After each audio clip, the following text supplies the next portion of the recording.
Bad timing, and to pot prosecutions comes too late for many. Elaine Laporte outside a Manhattan courtroom, during an interview, where he faced a judge on marijuana possession charges, Thursday, May 17, 2018, in New York. Manhattan District Attorney Cyrus Vance Jr. said last month that his office would stop prosecuting people for possession or public use of marijuana on August 1. But that midsummer start date comes too late for people still being dragged into court on the charge now. AP photo, Verena Dobnik, New York. AP, they might be the unluckiest pot smokers in New York. Saying the government's war on marijuana has hit minorities too hard, Manhattan District Attorney Cyrus Vance Jr. said last month that his office would stop prosecuting people for simple possession or public use of the drug as of August 1. But that midsummer start date comes too late for the people still being dragged into court on the charge now. College student Elaine Laporte, 24, was pinched by police in April for smoking marijuana on a bench in Union Square. I had no idea there were two undercover detectives across from me who waited till I almost finished the joint, he said. They came up to me, confiscated the joint, patted me down, put handcuffs on my wrists and brought me to the precinct. It was embarrassing. He was fingerprinted, photographed for a mugshot and put into a cell, barefoot, before being released. On May 21, Laporte faced a judge with a lawyer from the Legal Aid Society at his side. His case was handled like most minor marijuana possession charges in New York City courts these days. The case was postponed, and if he has no further legal trouble for 6 months, the charges will be dismissed and the case sealed.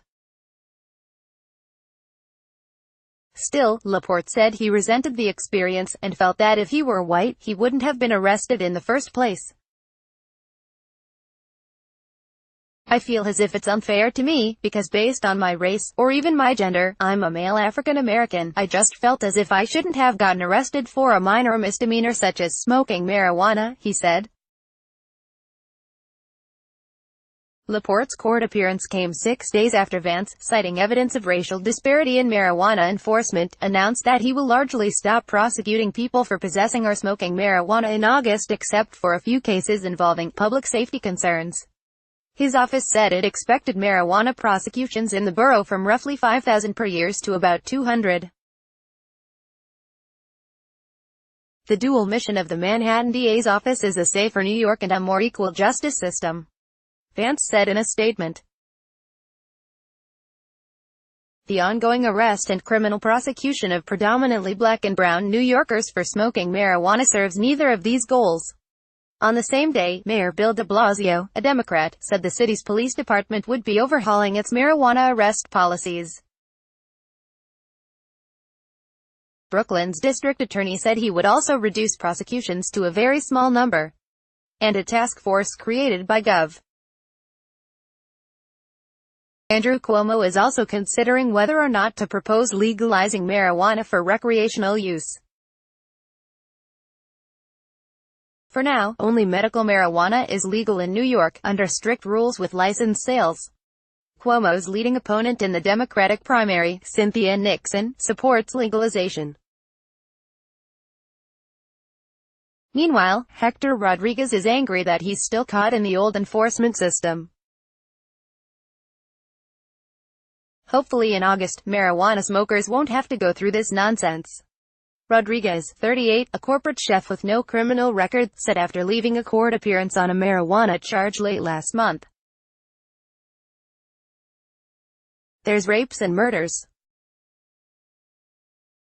Go save a life, officer. Why are you bothering me for marijuana?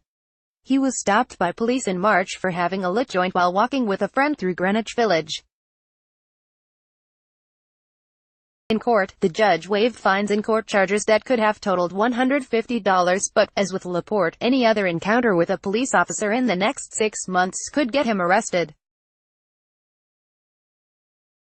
Nearly 90% of about 18,000 people charged last year with marijuana possession are New Yorkers of color, while evidence suggests use of the drug is generally not higher among African Americans and Latinos than among whites, said Jared Chauso, the senior policy specialist at Brooklyn Criminal Defenders, which offers free defense attorneys.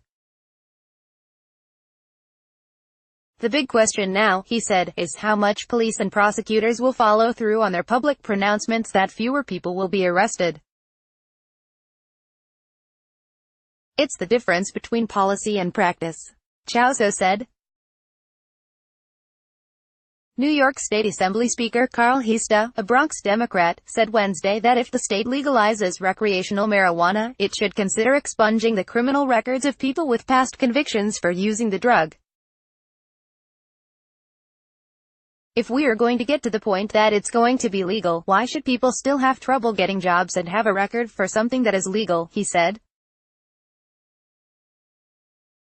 Copyright 2018 The Associated Press. All rights reserved. This material may not be published, broadcast, written or redistributed.